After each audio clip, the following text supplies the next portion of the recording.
नमस्कार। आज के इस कार्यक्रम में आप सबका स्वागत है। दर्शकों, 11 जुलाई को हम प्रतिवर्ष विश्व जनसंख्या दिवस के रूप में मनाते हैं। देश में बढ़ती हुई जनसंख्या और इसके विस्फोट ने सबसे अधिक प्रभावित हमारे विकास को किया है। फिर चाहे ये बढ़ती हुई जनसंख्या जितनी ज्यादा होगी, उतनी ही हमारी समस्याएं भी बढ़ती जाएंगी। देश में सामान का, संसाधनों का समान वितरण जो है बहुत अधिक जरूरी माना जाता है। फिर चाहे उसके लिए हम विश्व स्तर की बात करें या राष्ट्रीय स्तर की बात करें, हर जगह जनसंख्या को नियंत्रित किया जाना अति आवश्यक है। ये जनसंख्या को किस तरह से नियंत्रित किया जा सकता है, इसके लिए एक आम आदमी जो है वो अपना क्या योगदान दे सकता है, किस तरह से हम आम व्यक्ति को इसके लिए शिक्षित कर सकते हैं और किस तरह से हम अपने युवा को इसके लिए प्रोत्साहित कर सकते हैं, कुछ इसी पर जानकारी हासिल करने के लिए आज हमने अपने कार्यक्रम में आमंत्रित किया है डॉक्टर यासिर हमीद सिरवल जी को, जो कि डिप्टी डायरेक्टर है Jammu Kashmir board of school education. इसके साथ ही आप प्रोजेक्ट कोऑर्डिनेटर हैं national population education programme Jammu और कश्मीर। तो सबसे पहले तो डॉक्टर साहब, आपका हमारे कार्यक्रम में स्वागत है।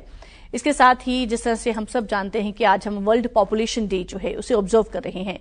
तो सर आप ये बताइए, क्योंकि जब दिन मनाया जाता है तो सवाल आता है कि इस दिन को मनाने की आवश्यकता जो है वो क्यों अनुभव की गई, क्यों महसूस की गई। तो सर इसे मनाने के पीछे क्या कारण है?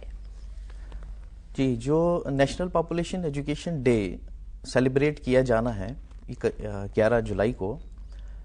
इसका बैकग्राउंड जो है मैं बताऊं, 1987 में जब दुनिया की पॉपुलेशन जो है वो 5 बिलियन पहुंची, मींस की 500 करोड़ हुई, तो यूनाइटेड नेशंस की जो पॉपुलेशन डेवलपमेंट सेल है उन्होंने रिकमेंड किया कि 11 जुलाई को जो है हम वर्ल्ड पॉपुलेशन डे सेलिब्रेट करें और उसमें कुछ एम्स होंगे, कुछ ऑब्जेक्टिव्स होंगे ताकि वो पूरी पॉपुलेशन तक पहुंचाए जा सकें। तो इस रेफरेंस में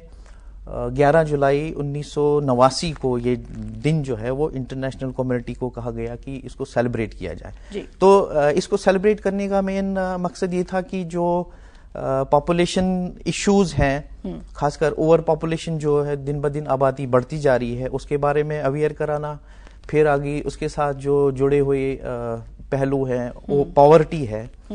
ह्यूमन राइट्स हैं, मैटरनल हेल्थ है, तो बहुत सारे इश्यूज हैं जिसको जो है इंटरनेशनल कम्युनिटी को बताना बहुत जरूरी था।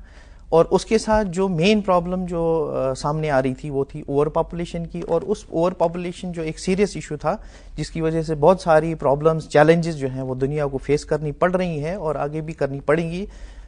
तो उनके बारे में अवगत कराना, उसके बारे में अवेयरनेस जो है वो फैलाना कि हम इस पॉपुलेशन को कैसे कंट्रोल में लाएं और कौन से स्टेप्स उठाएं ताकि जो है हर कोई आदमी, हर कोई जो भी इसमें प्राणी है वो अपना योगदान दे। तो ये है जिसके लिए वर्ल्ड पॉपुलेशन डे को जो है वो सेलिब्रेट किया जाएगा। डॉक्टर, जिस तरह से अभी आपने बताया है कि ये जो विश्व जनसंख्या दिवस है इसको हम क्यों मनाते हैं, सर हर बार हम देखते हैं कि जब भी कोई दिन मनाया जाता है तो उसका कोई ना कोई थीम जो होता है वो जरूर रखा जाता है कि इस साल हम इस थीम को मद्देनजर रखते हुए हम ये दिन मनाएंगे। तो अगर हम 2023 के वर्ल्ड पॉपुलेशन डे के थीम की बात करते हैं तो वो क्या है और ये थीम क्या सोचकर जो है रखा गया? जी,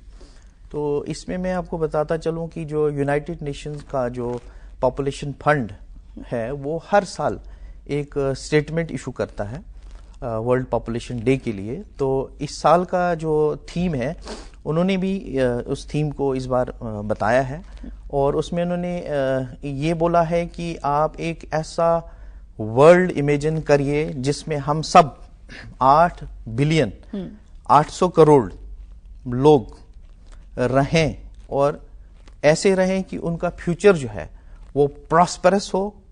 और प्रॉमिसिंग हो। इसका मतलब ये हुआ कि जो एजेंडाज 2030 सस्टेनेबल डेवलपमेंट गोल्स में बताए गए हैं, अचीव करने हैं, तो उसमें ये कहा गया है कि हमको हर किसी शख्स का जो स्किल्स हैं, उसकी कैपेबिलिटीज जो हैं, उनको हार्नेस करनी है ताकि हमारे लिए एक प्रॉस्पेरस फ्यूचर बने, एक प्रॉमिसिंग फ्यूचर वाले बने, ताकि जो हमारी दुनिया है वो एक खूबसूरत दुनिया बने। इसी तरह से इसमें एक और चीज कही गई है कि जो हमारी विमेन फोक हैं, फीमेल्स हैं, लड़कियां हैं, उनके स्किल्स को, उनकी एबिलिटीज को जो है वो हार्नेस किया जाए, ताकि क्योंकि फीमेल्स का तो यही बोला जाता है कि जो विमेन फोक हैं तो अगर वो सुलझी हुई स्किल बेस्ड उनके इनोवेशंस को हार्नेस करके तो एक अच्छी फैमिली बन सकती है, एक अच्छी सोसाइटी बन सकती है, एक कंट्री बन सकता है। इसी तरह से पूरा वर्ल्ड जो है अच्छे कैपेबिलिटीज में हार्नेस हो जाएगा। तो ये जो है ये स्टेटमेंट इसी बेस पे दिया गया इस साल का। तो आप जिस तरह से हमें बता रहे हैं तो हम ये कह सकते हैं कि भविष्य जो है वो उज्जवल होना चाहिए, और इसके साथ साथ अगर हम महिलाओं की बात करते हैं तो उनके अंदर जो छुपा हुआ कौशल है उसको निखारना है, उसको बाहर लाना है और उनकी कैपेबिलिटीज जो है उसको बढ़ाना है, ताकि एक खुशहाल भारत, एक खुशहाल विश्व का निर्माण जो है हो सके। सर, जिस तरह से हम लोग देखते हैं, अगर डेवलपिंग कंट्रीज या डेवलप्ड कंट्रीज की बात करते हैं तो अक्सर ये देखा जाता है कि जो डेवलपिंग कंट्रीज है वहां पर पॉपुलेशन जो है, जनसंख्या बड़ी तेजी से बढ़ रही है, लेकिन जो डेवलप्ड हैं वहां पर बहुत ही कम या ना के बराबर जो है जनसंख्या में बढ़ोतरी होती है। तो ये क्या कारण है, ये क्यों है? तो इसमें मैडम ऐसा है कि जो हमारे पास डेवलप्ड कंट्रीज हैं उसमें एक सीधा सा आंसर ये होगा कि उनके पास एजुकेशन का जो है भरपूर है। एजुकेशन से उनके पास अवेयरनेस है, उसकी बेस पे क्या